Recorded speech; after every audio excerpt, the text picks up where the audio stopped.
வணக்கம். 5/12/2025 வெள்ளிக்கிழமை. இன்றைய விருச்சிக ராசி பலன்.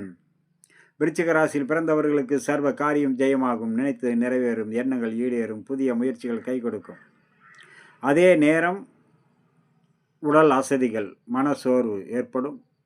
அனைவரிடத்திலும் பொறுமை நிதானம் கவனத்தோடு இருக்க வேண்டும். செய்யும் காரியத்தில் சற்று கவனத்தோடு இருக்க வேண்டும். வீண் வாக்குவாதத்தால் மன உளைச்சல் ஏற்படும். மற்றபடி புதிய முயற்சிகள் அனைத்தும் கை கொடுக்கும். தெய்வீக அருளும் தெய்வ கடாட்சமும் நிறைந்த நாள். புதிய முயற்சிகள் நல்லோருடைய ஆசையும் அரவணைப்பும் கிடைக்கும். வீட்டில் உள்ள அனைவரிடத்திலும் அன்பு பண்பு பாராட்டுதல் கிடைக்கக்கூடிய நாளாக அமையக்கூடும்.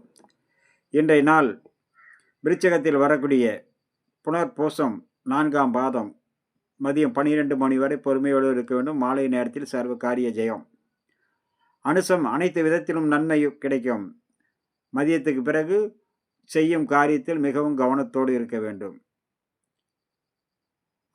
கேட்டை மதியம் 12 மணி வரை அனைத்து விதத்திலும் அனைவரிடத்திலும் பொறுமை நிதானம் கவனத்தோடு பழக வேண்டும். வீண் வாக்குவாதத்தை தவிர்க்க வேண்டும். மாலை நேரத்தில் நினைத்த நிறைவேறிய எண்ணங்கள் அனைத்தையும் ஈடேறக்கூடிய நாள். அடுத்ததாக நம்ம காண இருப்பது தனுசு ராசி பலன். தனுசு ராசியில் பிறந்தவர்கள் சர்வ காரியத்திலும் வெற்றி கிடைக்கும். அதே நேரம் அனைத்து விதத்திலும் பொறுமை நிதானம் கவனத்தோடு இருக்க வேண்டும். வீண் வாக்குவாதத்தை முற்றிலும் தவிர்க்க வேண்டும். வீண் வாக்குவாதத்தால் மன உளைச்சல் ஏற்படும். வண்டி வாகனங்களில் பயணம் செய்யும்போது உயரமான தளங்கள், கரண்டு, நெருப்பு, கூர்மையான ஆயுதங்களில் பணிபுரியும் போதும் இன்றைய மேசராசி நண்பர்கள் 3 நட்சத்திரத்தில் பிறந்தவர்களுமே மிகவும் கவனத்தோடு இருக்க வேண்டும். தனுசு ராசியில் பிறந்த 3 நட்சத்திரக்காரர்களுமே மிகவும் கவனத்தோடு இருக்க வேண்டிய நாளாக இன்றைய நாள் தனுசு ராசி நண்பர்களுக்கு. மூலம் காலை நேரத்தில் கலகலப்பாகும். மாலை நேரத்தில் வீண் வாக்குவாதத்தால் மன உளைச்சலும் ஏற்படும். பரணி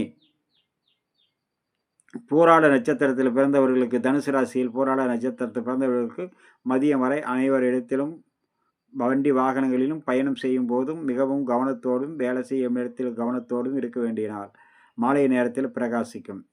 கிருத்திகை உத்திராட 1ஆம் பாதத்தில் பிறந்த தனுசு ராசி நண்பர்கள் அனைத்து விதத்திலும் நன்மை வந்து சேரும். மதியம் 12 மணி வரை. பிறகு பயணத்தின் போது மிக மிக கவனத்தோடு இருக்க வேண்டும். மாலை நேரத்தில் மிக மிக எச்சரிக்கையோடு இருக்க வேண்டிய நாளாக அமையக்கூடும். அடுத்ததாக நாம் காண இருப்பது மகரம், கும்பம், மீன ராசி நண்பர்களை பற்றி. வணக்கம். உங்களுடைய அனைத்து பிரார்த்தனைகளும் நிறைவேற தெய்வீக அருளும் தெய்வ கடாட்சமும் வேண்டும். பொறுமை நிதானம் அவசியம் தேவைப்படக்கூடிய நாளாக அமைகிறது தனுசு ராசி நண்பர்களுக்கு. வணக்கம்.